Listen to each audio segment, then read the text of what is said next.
بسم اللہ الرحمن الرحیم۔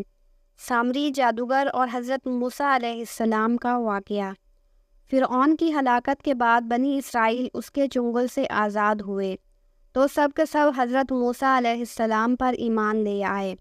حضرت موسیٰ علیہ السلام کو خداوند کریم کا یہ حکم ہوا کہ وہ 40 راتوں کے لیے کوہ طور پر اعتکاف کریں، اس کے بعد انہیں کتاب تورات دی جائے گی۔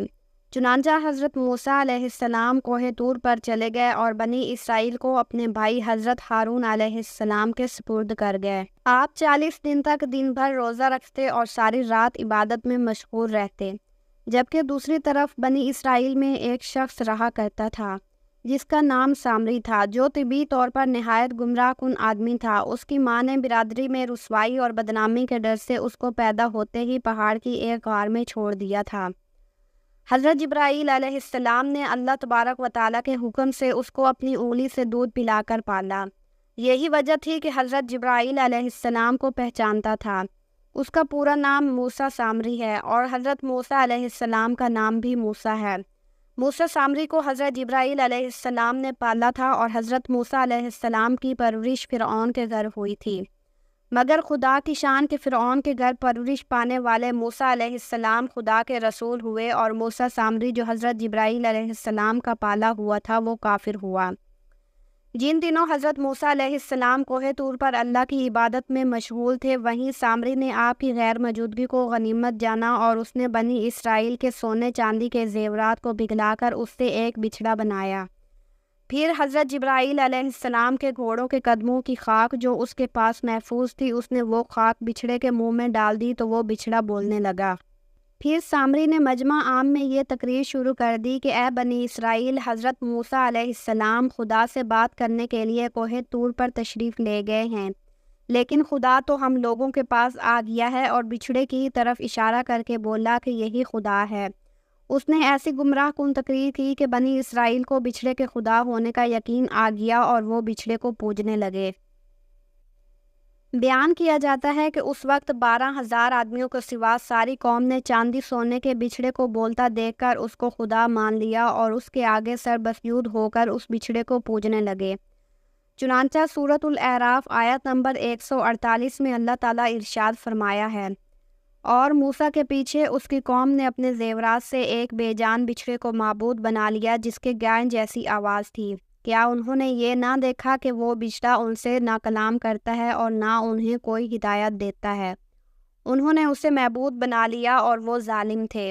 جب 40 دنوں کے بعد حضرت موسیٰ علیہ السلام خدائے عزوجل سے ہم کلام ہو کر اور تورات شریف لے کر بستی میں تشریف لائے اور قوم کو بچھڑا پوجتے ہوئے دیکھا تو آپ پر بے حد غضب اور جلال طاری ہو گیا۔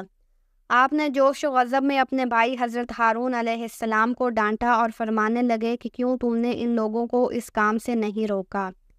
حضرت ہارون علیہ السلام معذرت کرنے لگے، جیسا کہ قرآن مجید میں سورۃ الاعراف آیت نمبر 150 میں کہا، اے میرے ماں جائے، قوم نے مجھے کمزور سمجھا اور قریب تھا کہ مجھے مار ڈالیں، تو دشمنوں کو نہ ہنسا اور مجھے ظالموں میں نہ ملا۔ حضرت ہارون علیہ السلام کی معذرت سن کر حضرت موسیٰ علیہ السلام کا غصہ ٹھنڈا ہو گیا۔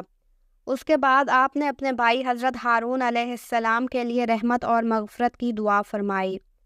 پھر آپ نے اس بچھڑے کو توڑ پھوڑ کر اور جلا کر اس کو ریزہ ریزہ کر کے دریا میں بہا دیا۔ پھر اللہ تعالیٰ کا یہ حکم نازل ہوا کہ جن لوگوں نے بچھڑے کی پرستش کی ہے وہ لوگ بچھڑا پوجنے والوں کو قتل کریں۔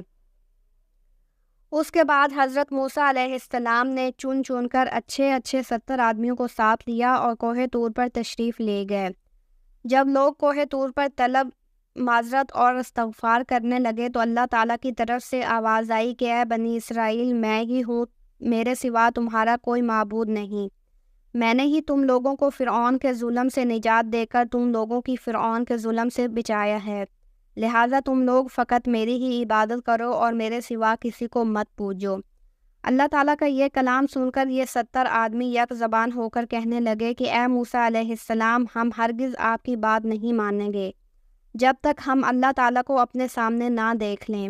یہ 70 آدمی اپنی ضد پر بالکل اڑ گئے کہ ہم خدا کا دیدار کریں ورنہ ہم نہیں مانیں گے۔ حضرت موسیٰ علیہ السلام نے ان لوگوں کو بہت سمجھایا مگر وہ اپنے مطالبے پر اڑے رہے۔